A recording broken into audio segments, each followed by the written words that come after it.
So I just want to thank everyone for being here today, and we're very excited for the sessions that we do have coming up.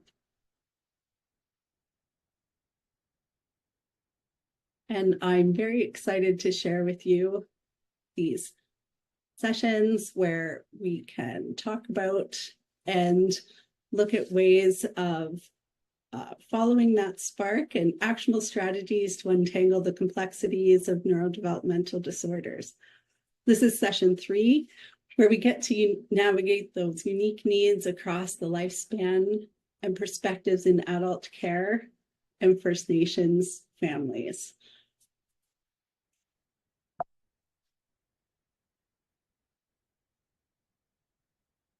As we look to our past, present, and future, we acknowledge that we are on the traditional territories across Canada of the many First Nations, Métis, and Inuit whose footsteps have crossed and marked the lands for centuries. My name is Karen Kelm, and I am a research assistant here at the Physician Learning Program who's hosting these sessions. We have a couple webinars housekeeping for you today. Please use the chat feature if you have any questions about technical difficulties or our programs and services. If you have any questions for our speakers, please use the question and answer feature for the webinar. And we can't guarantee any of the panelists will be able to get to or respond to all of our questions today, but we will do the best that we can going forward.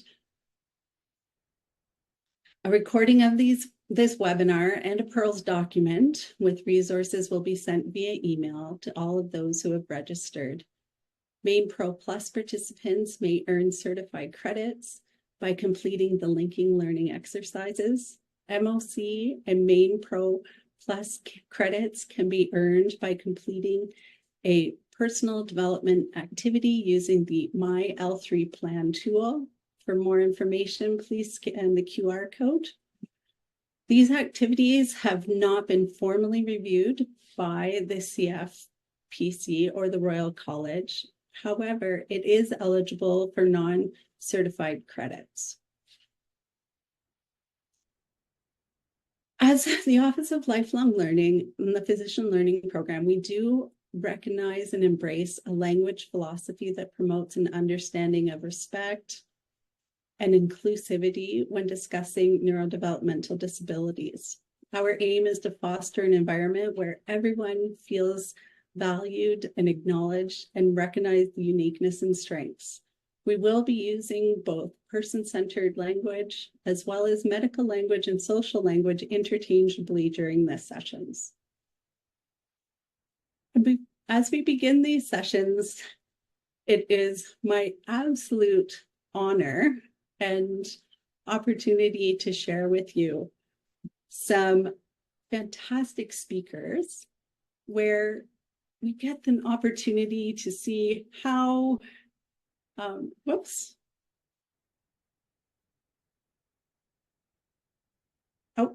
my apologies. I just wanted to do a quick introduction before we do have Dr. Bardoloi share her slides.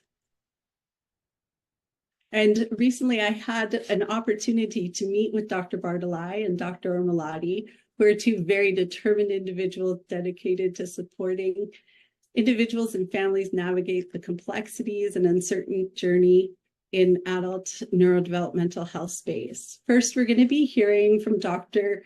Prajjita Bardoloi, who is an assistant professor of psychiatry at the University of Alberta and a consultant in psychiatry in Edmonton, working with Alberta Health Services. Her primary area of focus is neurodevelopmental disorders and works in the adult neurodevelopmental and psychiatric clinic. Her primary area of focus is neurodevelopmental disorders and works at the clinic of East Edmonton Health Center and Coast.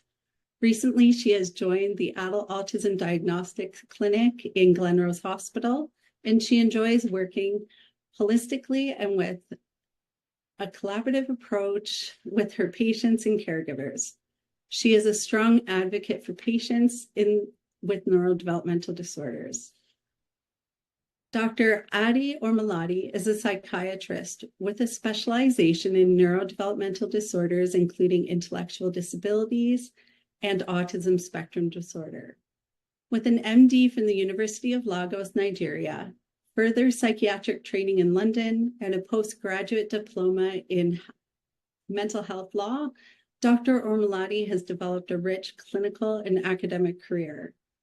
He is a fellow of both the Royal College of Physicians and the Surgeons of Canada and the Royal College of Psychiatrists in UK. Currently serving as the Associate Clinical Professor at the University of Alberta, Dr. Orimalade contributes significantly to the field through teaching, supervision, and research. He holds a leading role at the Adult Autism Diagnostic Clinic at the Glenrose Hospital in Edmonton, Alberta, showcasing his commitment to improving mental health services for adults with autism spectrum disorder. He has several presentations on mental health issues, including autistic individuals. His work emphasizes a holistic and inclusive approach to psychiatric care, advocating for the rights and well-being of individuals with neurodevelopmental disorders. And on that note, I would just like to have Dr. Bardoloi please share her slides, and we look forward to hearing everything. Thank you. Thank you, Karen. Sorry I interrupted. I was just trying to practice if it happens or not. Oh, no worries. I know we're excited and want to get into this as much as we can. Thank you for being here. Thank you. Thank you for the nice introduction, and good afternoon, everyone. It is my absolute pleasure to be a part of this discussion today and be able to talk about neurodevelopmental disorders. And I also have Dr. Orimalade. I'll pass it on to him after a few slides. So we will talk about mostly adult services. Navigating the care across the lifespan and how what is the understanding of the reality of the care, understanding or identifying practical strategies to support the autistic adults and individuals, their families and care providers. So we know autism is a lifelong condition. It's a neurodevelopmental condition, and it's highly genetic, although there's some other factors that also contributes.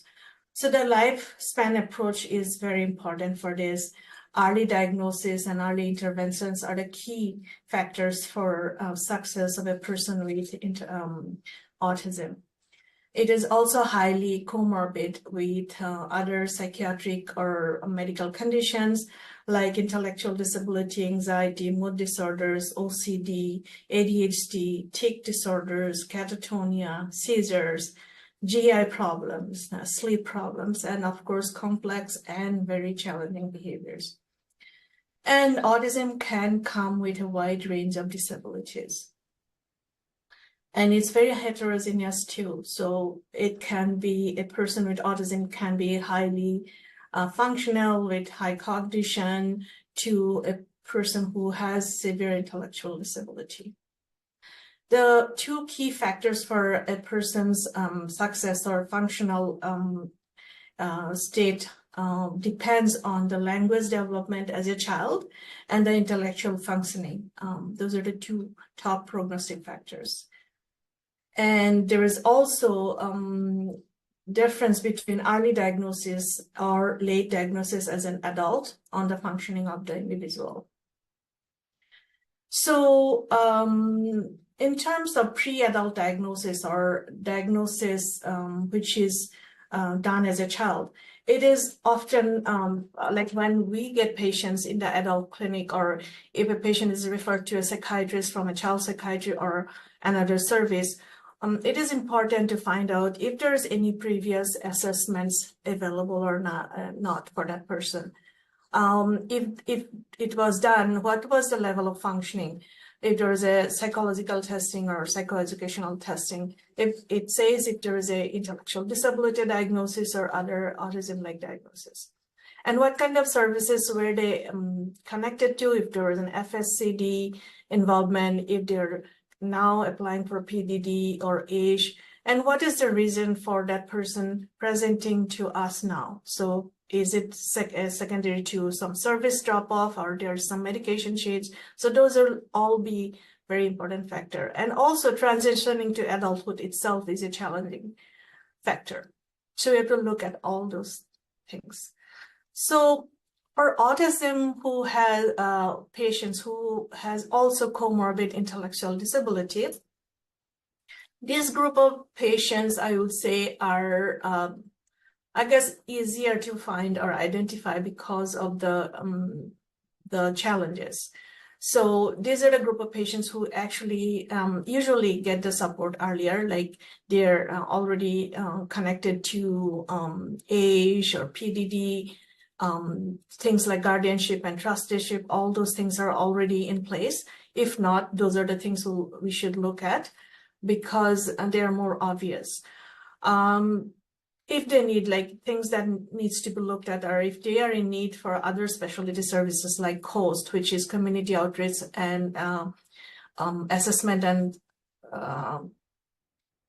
sorry, I'm just trying to remember what COAST stands for. It's Community Outreach and Assessment and Stabilization Team.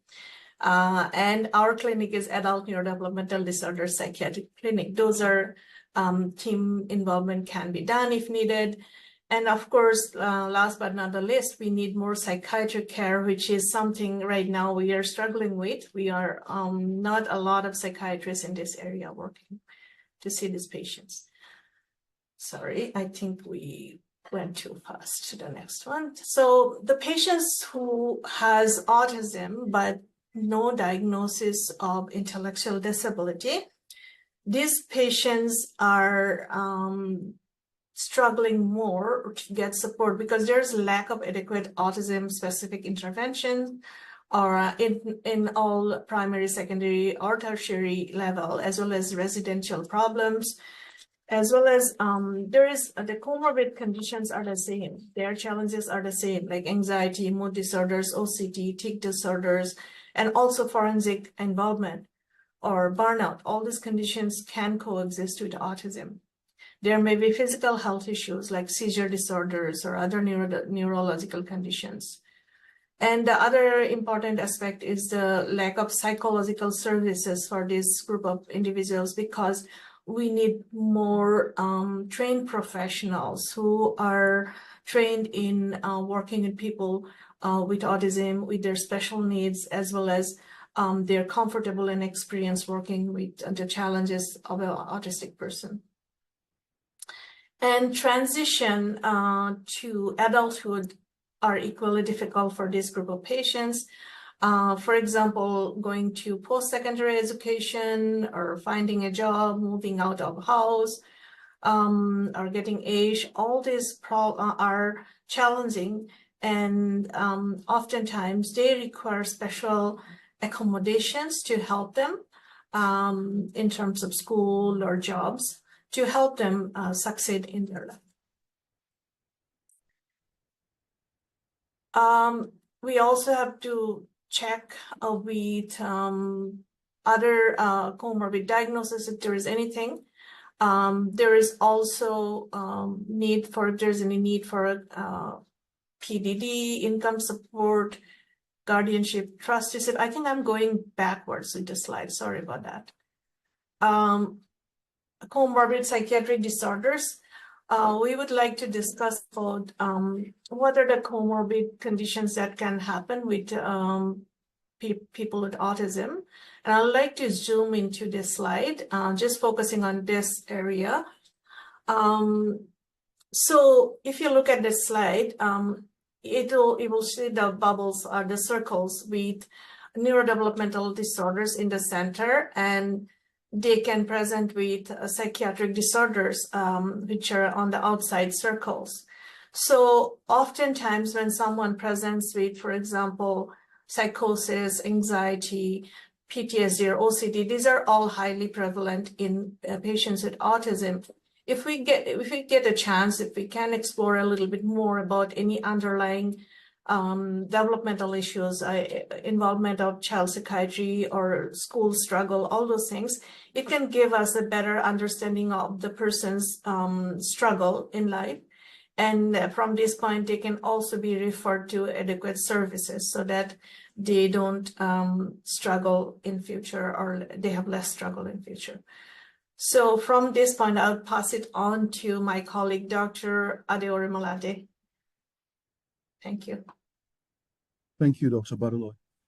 Let me see if I can control.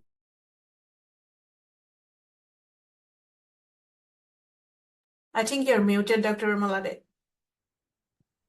Sorry about that. And I can do the slides for you. Okay, thank you so much. I'll try and go at top speed because I know we have another speaker and we would like to maybe leave some space for some questions if possible. So I come in at the point where now we have an adult who has suspected autism. And what happens, what we're doing so far in Edmonton. This suspicion of autism can come from self-awareness. The awareness for autism is increasing all the time. So individuals will have done their research and suspect that they have autism, and then they will seek a referral somehow. It could come from family awareness, it could come from friends, it could come from their family doctor who suspects that they might have autism. It could come from a psychologist or a counselor that they're seeing, or it could come from psychiatrists. So this is the gamut of sources of suspicion that we see in the adult autism diagnosis clinic. So the considerations for us are things like, where was this individual when they were a child? Because now they're an adult and we're seeing them for suspected autism. Why are they seeking the assessment now? If the individual has comorbid intellectual disability, how was all of that managed in childhood? Next slide, please. So the adult autism diagnostic clinic, which is located in Glenrose Hospital, was birthed in 2015 and came out of consultation in terms of assessing need and recognizing that there was a big gap in terms of interventions and services for autistic individuals in adulthood generally. And, you know, one sort of low-hanging fruit that we saw at the time was the issue of just even diagnosis. So referrals, so for this adult autism diagnostic clinic at the Glenrose, referrals come usually from physicians. I put that in quotes because, and I'll explain that a bit later. And that referral should include concerns, reasons why you're wanting an assessment, the results of any screening tests that have been done. Then the clinic carries out an intake interview before the individual attends the clinic. And then we're looking at what supports there are right now. And if they do get a diagnosis of autism, we're going to be making some recommendations, but we don't really have a post-diagnostic intervention service.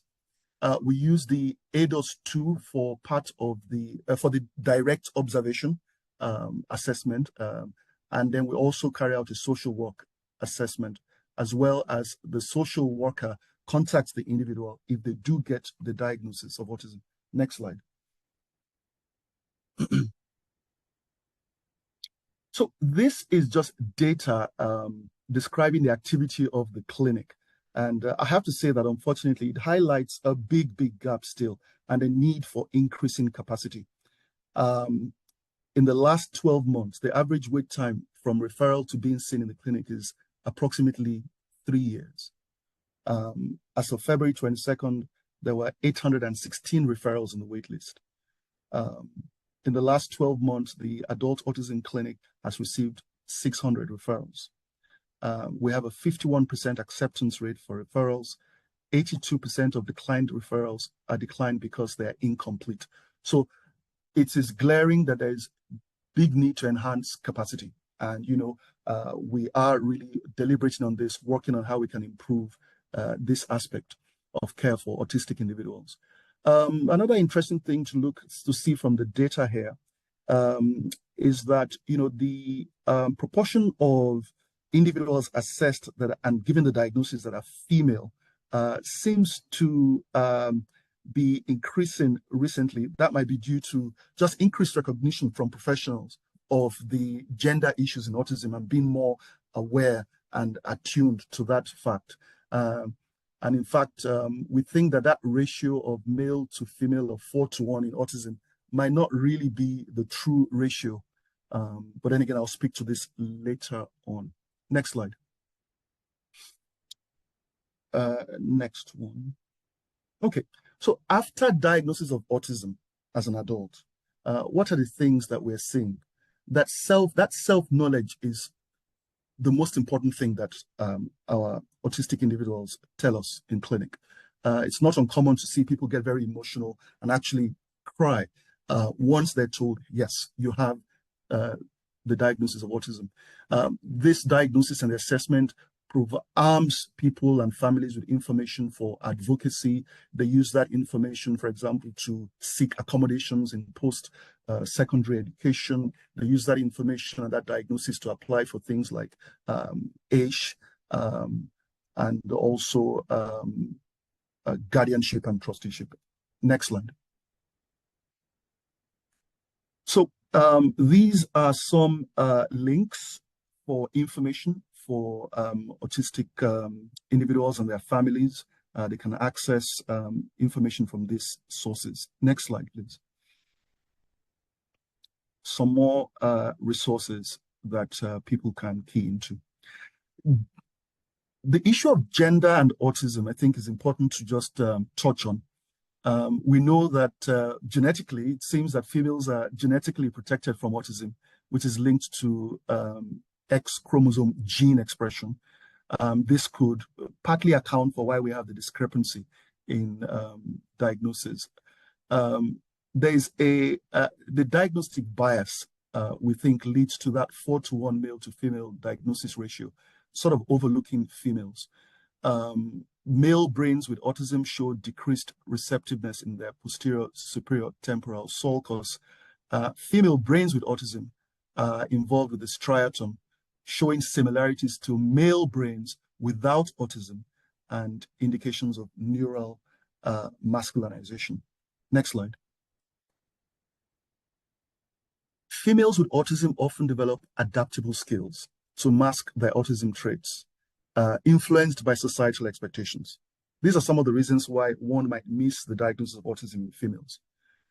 They may use their imagination more creatively and engage in masking or camouflaging to fit in socially. Females with autism may experience internal conflicts due to repressed emotions, leading to mental exhaustion, sadness, depression, difficulty in communication. Higher rates of anxiety and depression are reported among females with autism, often due to unrecognized and undiagnosed symptoms. Next slide. Looking at psychiatric management of the autistic adults, medications should be used with caution, and they are primarily used to address co-occurring conditions such as anxiety, depression, and ADHD. One needs to monitor carefully for unusual responses to medications due to autistic individuals' sensory sensitivities and also communication differences. Psychological treatments are very important. Unfortunately, I think like Dr. Bardoloi mentioned earlier, lacking. You need to adapt psychological treatments and psychological therapeutic techniques to accommodate communication styles in autism, to accommodate sensory sensitivities and cognitive processing differences. Include in psychological treatment for autistic individuals, adults, CBT, that is tailored for autism and that focuses on managing anxiety, improving social skills, and dealing with rigid behaviors. Next slide. Education and training is important. Provision of specialized programs that enhance life skills, skills, social interaction skills, and vocational abilities are important. Emphasis on the development of routines that accommodates the individual's needs and preferences. Social support and social care engage the individual with community resources and social services that offer supportive environments, social groups, and activities that cater to individuals with autism, promoting social integration and social participation. Next slide, please. A multidisciplinary approach is key. Multidisciplinary approach is key, involving psychology, as stated earlier, offer interventions to address mental health issues, to improve coping strategies, and to enhance understanding of social cues. Speech therapy, again, unfortunately lacking in the adult world, but speech therapy to assist with communication difficulties, focusing on both verbal and non-verbal skills, and pragmatic language use. Occupational therapy to help manage sensory sensitivities, to improve motor coordination, and to teach daily living skills to promote independence. Next slide. Collaboration and inclusion is very important in the care for autistic individuals. Involve families and carers in the treatment and the support plan. Provide education and resources to understand autism better and to support their loved ones effectively. Foster collaboration among healthcare providers, educational institutions, employment services, and voluntary organizations to create a cohesive support network and support team for the autistic adult. Encourage self-advocacy and participation in decision-making at all stages, respecting the preferences and autonomy of the individuals with autism. Next slide, please. So, for the future, ongoing research into effective treatments are needed, effective interventions and support systems for adults with autism. We need to encourage participation in studies and the sharing of experiences to contribute to the broader understanding and improvement of services. We need to explore partnerships with the university and with genetic counselors to integrate post-diagnostic genetic consultations and testing into the care pathway for adults diagnosed with autism. We need to be able to leverage technology and telehealth to expand access to specialized services and support across Alberta, especially in rural and underserved areas. And then we need to address the shortage of psychiatrists specializing and other clinicians specializing in adult autism work by advocating for increased funding, increased training, and recruitment in this area. Next slide. Yes, so thank you for your interest in this field and for your attention.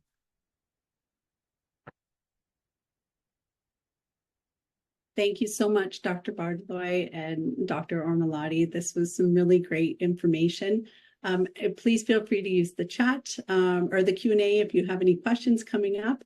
It is my honor to introduce Grant Bruno here to share his story, passion, and expertise coming up. Grant Bruno Nihaya from the registered is from and a registered member of the Samson Cree Nation of the Reserves and makes up Masquatchees, Alberta. He is a PhD candidate in medical sciences in the Department of Pediatrics at the University of Alberta and a father to autistic children.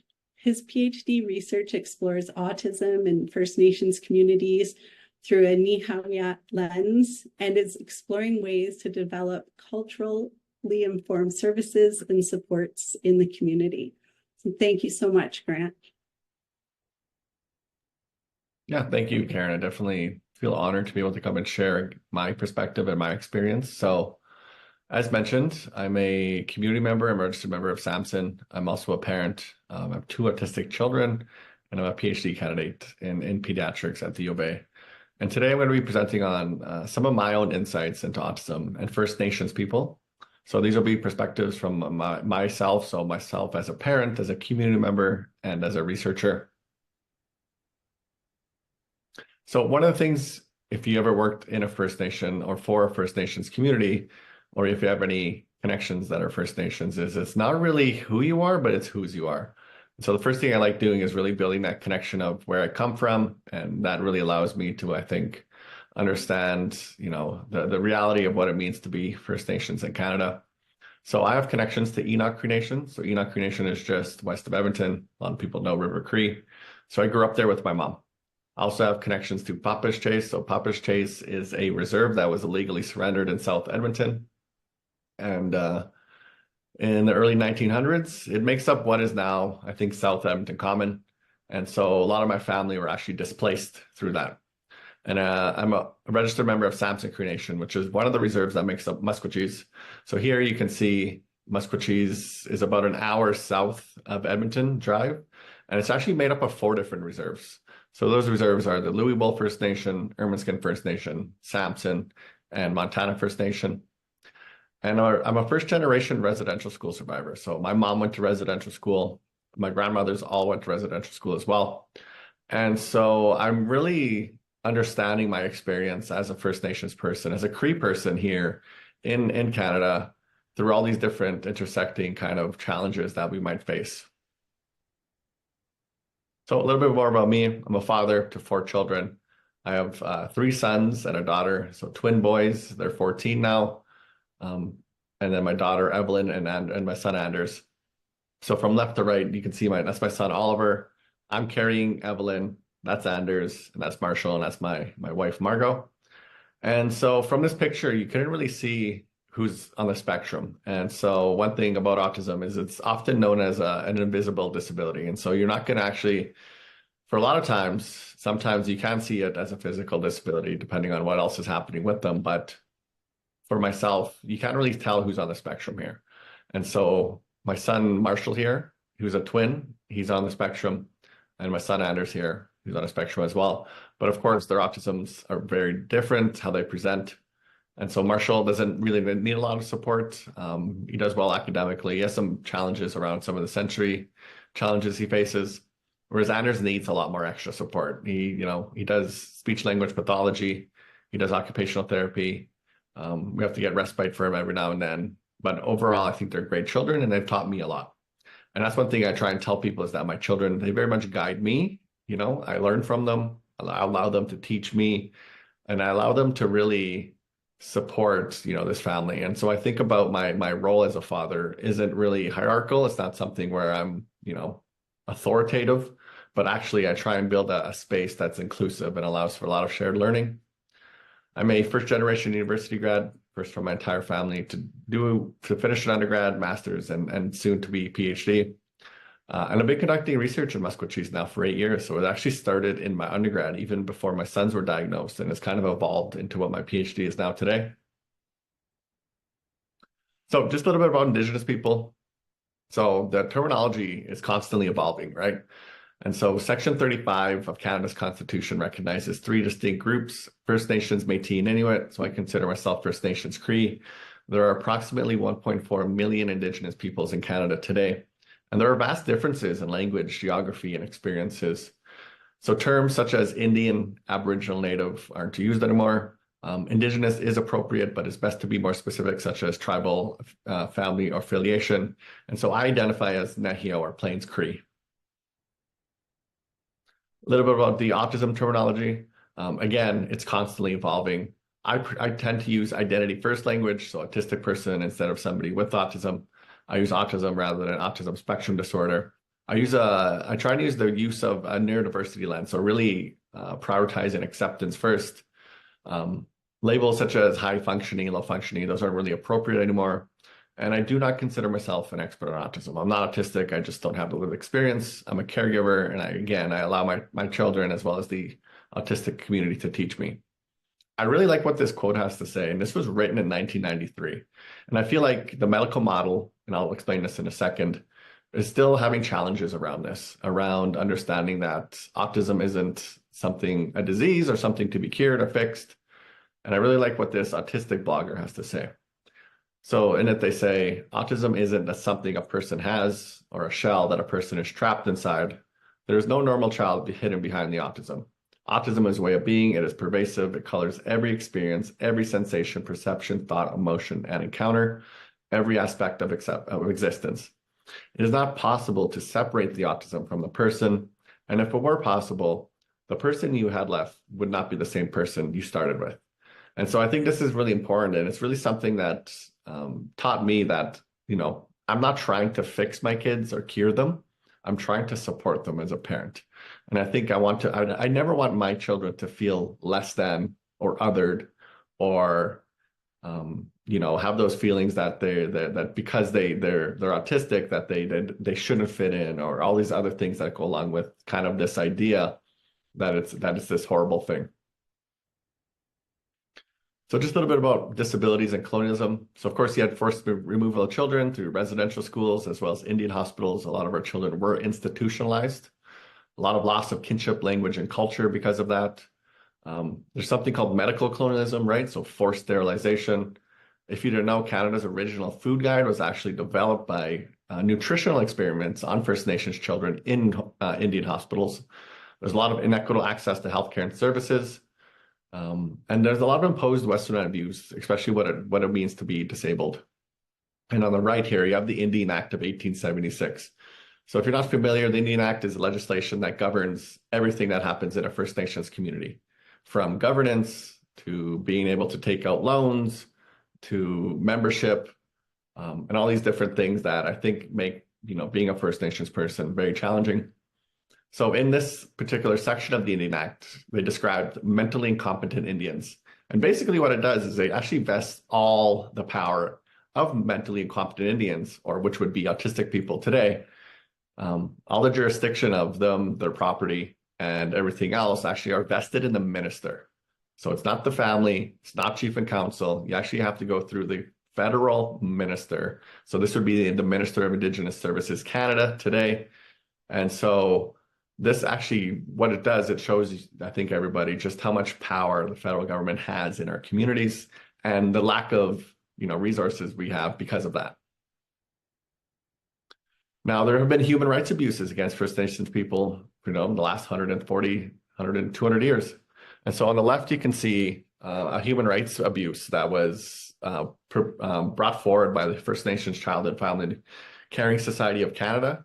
So in it, they allege Canada has been discriminating against First Nations children, especially in the area of disability and child family services. So in 2016, Canada was found guilty of human rights abuses against First Nations children.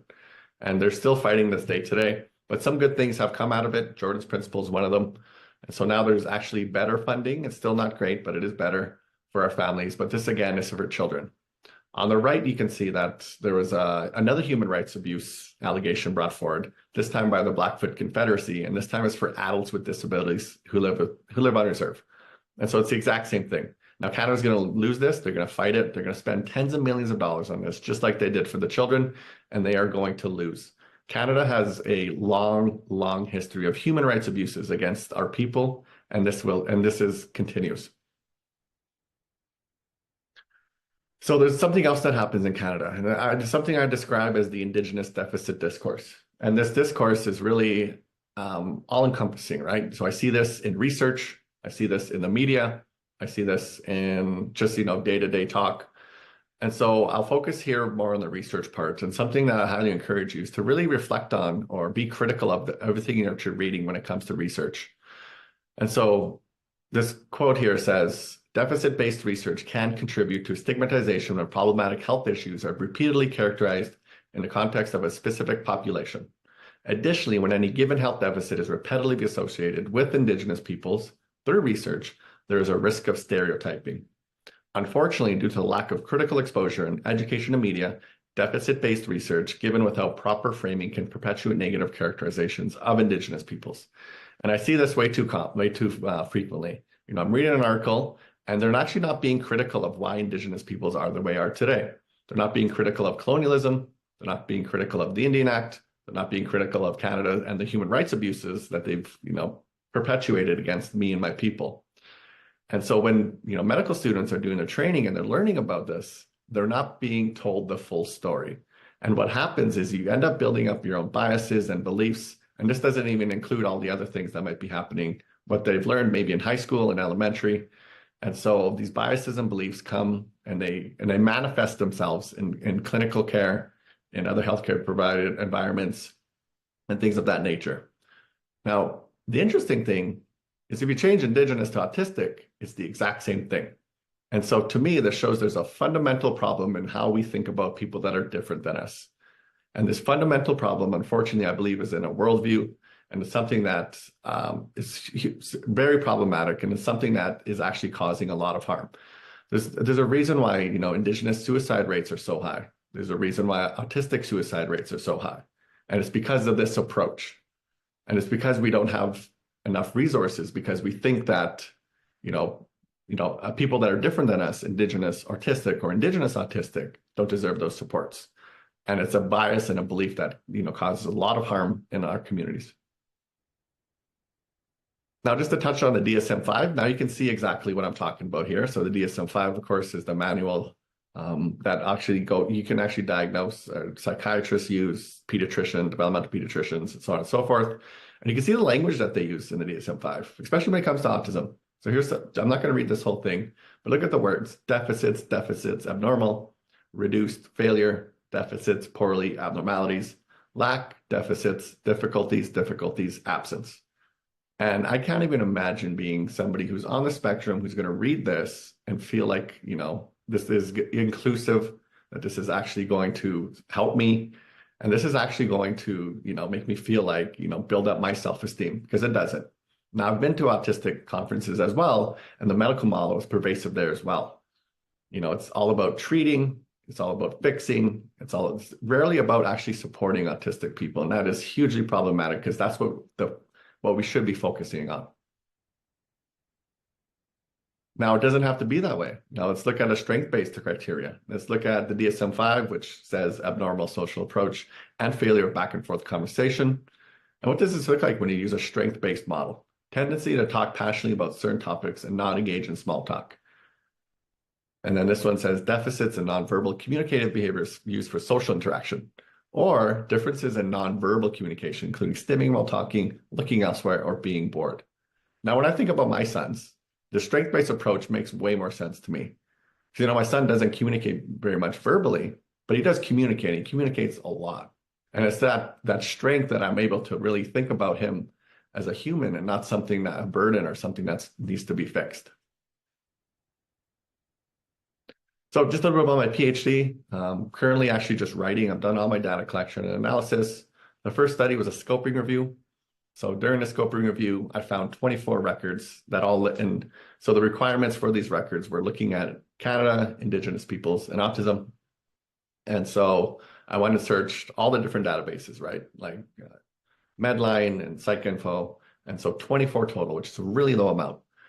And the other thing that I found, so I applied what's known as the Indigenous Quality Assessment Tool. And so this tool actually goes through each record or each article and actually assesses them from an Indigenous standpoint.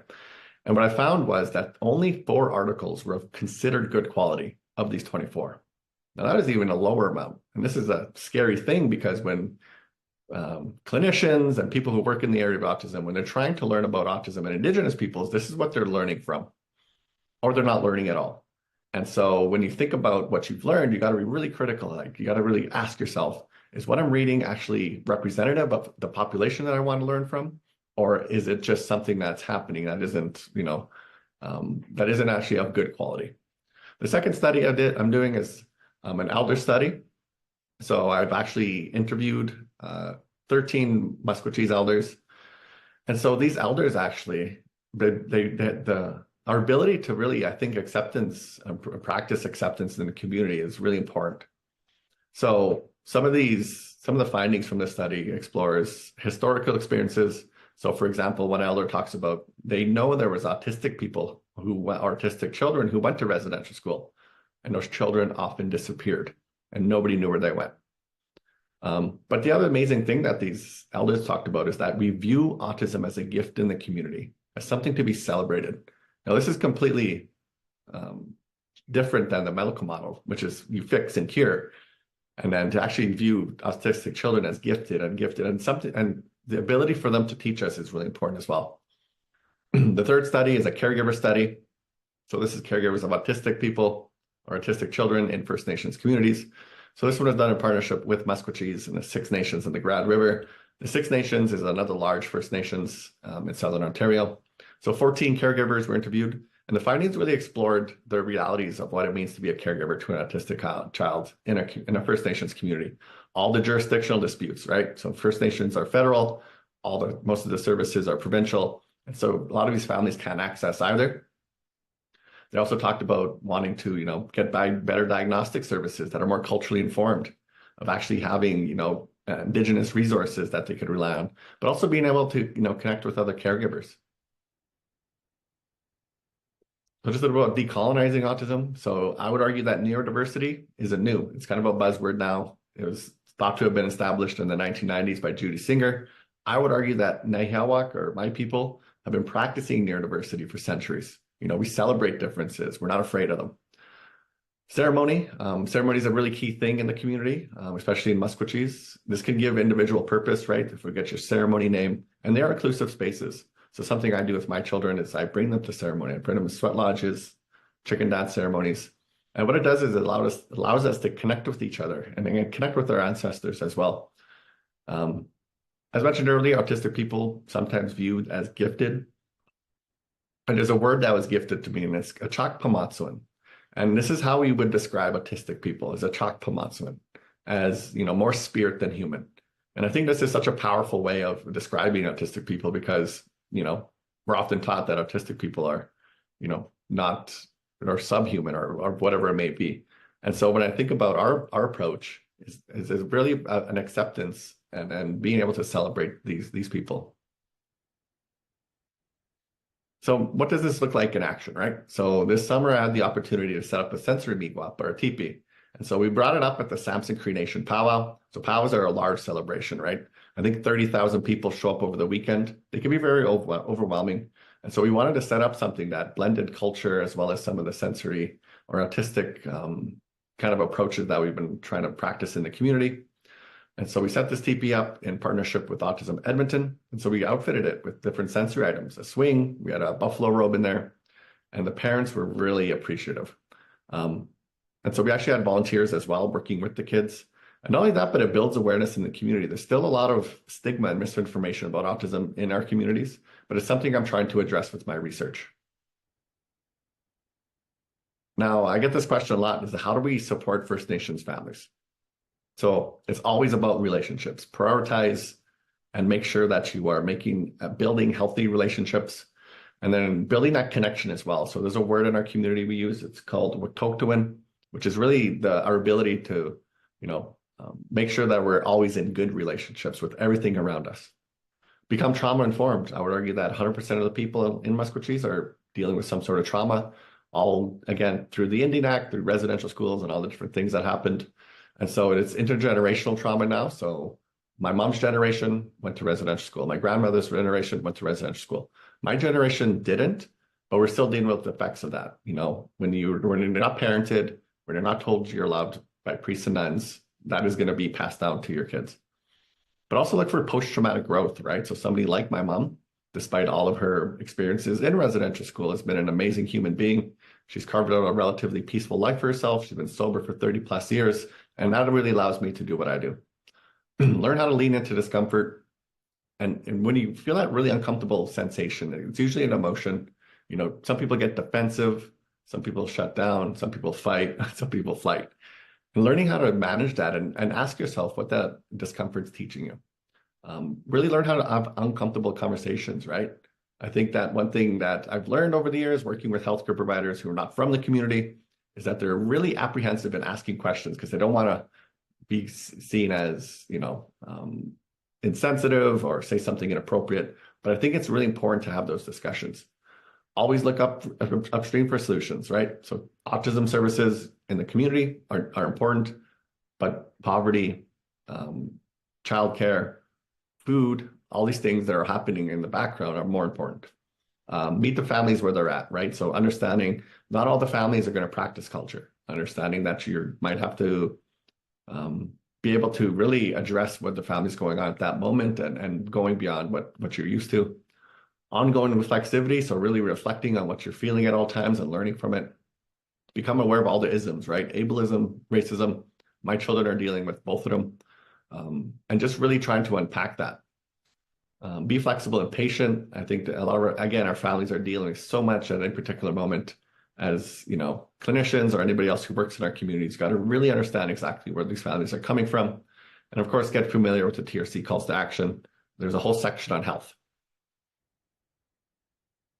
If you're interested, there's a documentary that I did. It's a community-based documentary, and it really explores autism in my community, as well as give you more insight into, you know, my role as a father and how I support my children, but also some clinical perspectives, some community and elder perspectives as well.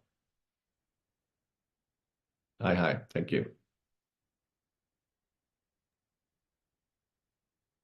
Thank you so much, Grant, for sharing these meaningful insights, your story, and gifts with us as well. So as we begin to wrap up these sessions, you know, it was wonderful to have you kind of be that end part and share these insights as we find these actionable strategies to untangle the complexities of neurodevelopmental disorders. We can see how important it is to not only understand the health service needs and opportunities out there, but how successful supports need to both include and understand the individual and their family's journey and how important that is. So thank you so much. We very much appreciate all of that.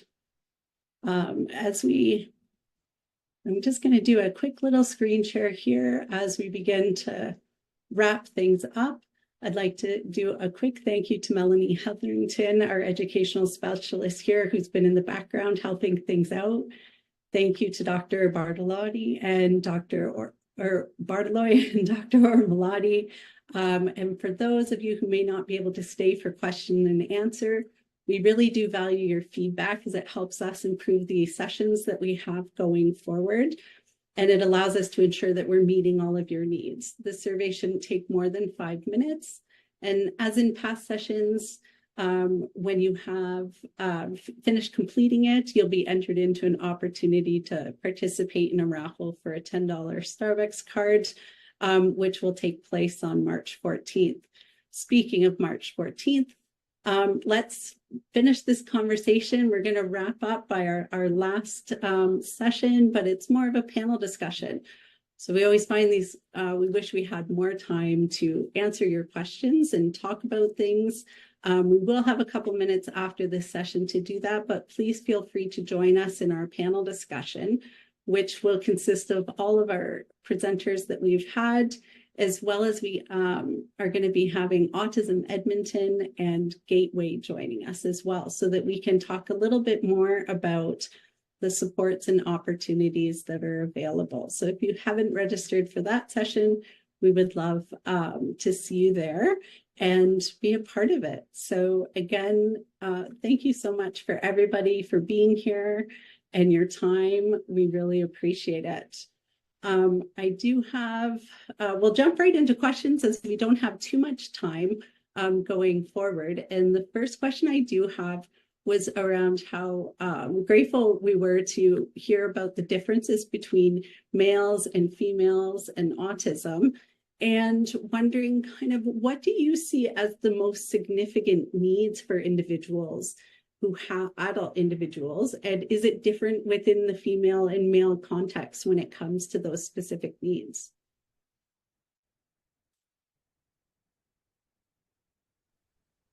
Thank you. That's an interesting question. I think one of the most important needs is information, direction, knowing where to go now that I have the diagnosis.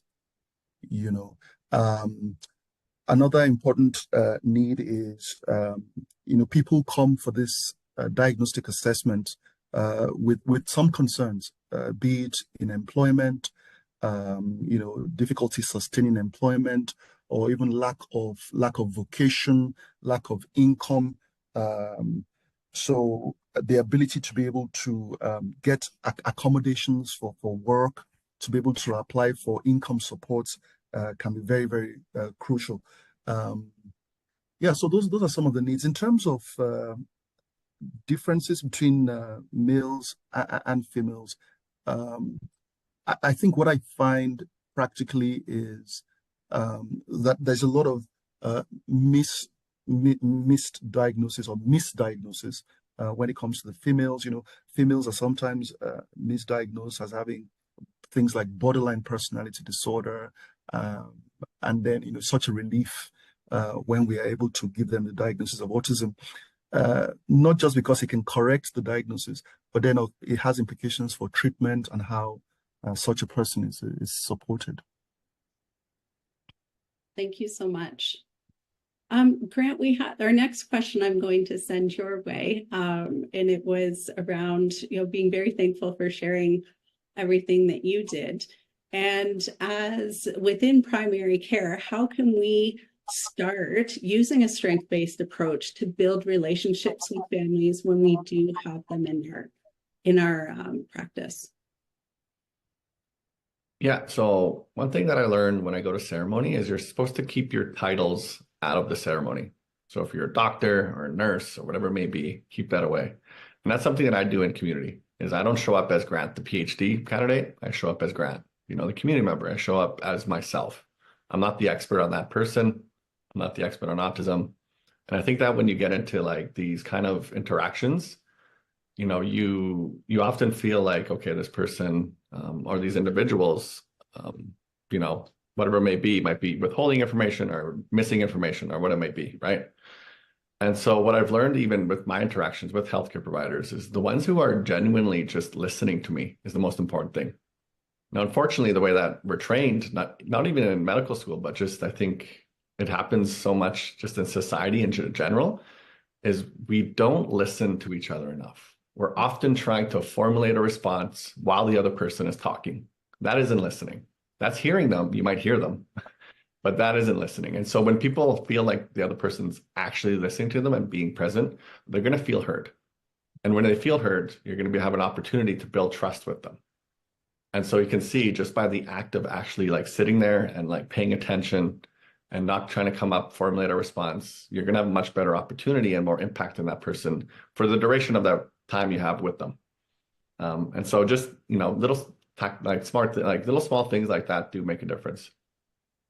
Excellent. I can see how that would impact many, many more people as well. Thank you.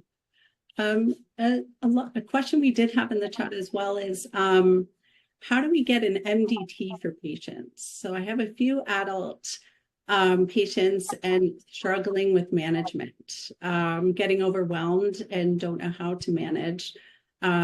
Supports kind of in specific cities or general to Alberta. This question came more specifically from the Calgary area, but if there's any suggestions we can have there. Is that how to get a multidisciplinary team, MDT? Was that the question? I'm hoping maybe if this person can follow up a little bit more in the chat. It just says an MDT in there. MDT. But, yes. Probably multidisciplinary team. So as I said earlier, a multidisciplinary team, or in fact just a team, is very important in supporting individuals with autism.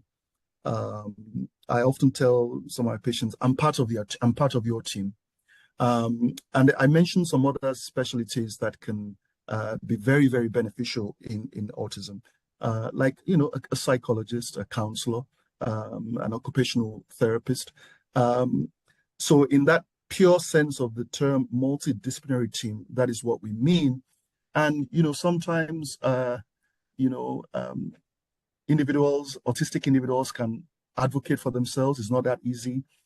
Families can advocate on their behalf, understanding that there's need for this team approach, and they can really advocate strongly to say, look, I would like an occupational therapist to see my ward, to assess all the sensory sensitivities, to help us with vocational planning. So that advocacy is important. A psychiatrist, I see part of our role also as helping to coordinate and signpost.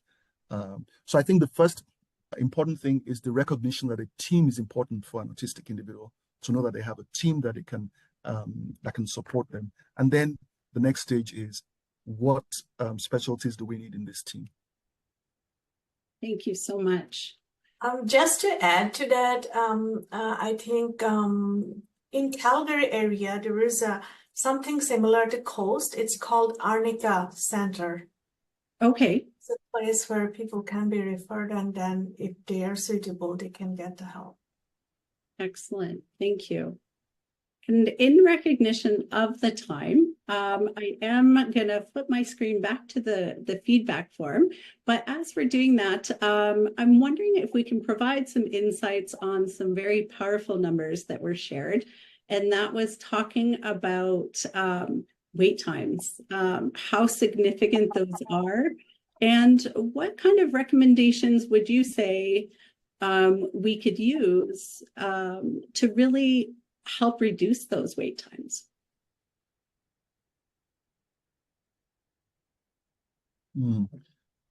So Yes, that could be, I'm sure, a session in itself. yes, as they say, that is, I think it meets the definition of it's a wicked, really wicked problem. And when we started the autism diagnosis clinic, it's almost as if we opened a can of worms in terms of the amount of referrals we're getting of adults that wanted an assessment for autism. My opinion is that there are many ways we can do this. I really believe that we need to get to a place where every adult, every Albertan who wants to test if they have autism should get that assessment. They should be able to approach the Alberta Health Services. I want to know, and then they should be given that assessment. So that's number one. So that means that we need to enhance capacity in all suburban addictions and mental health clinics, get people trained in the area of autism. The other thing I'll say, and I'll open it up to the rest of the panel, is that I think also we might need to consider moving away from, only the psychiatrist can give a diagnosis of autism that is accepted. Psychologists can diagnose autism, and that will really enhance our capacity. They do a great job in diagnosing autism as well. Excellent. Thank you so much. I do see it is 1 o'clock. Grant, I don't know if you have 2 more seconds. I would love for you to stay on if you do, to answer one question that we do have. And it has to do with your DSM-5 slide that you do have. If we do understand if anyone else does need to go. However, I think this is a very significant question to address, to go over just a little bit.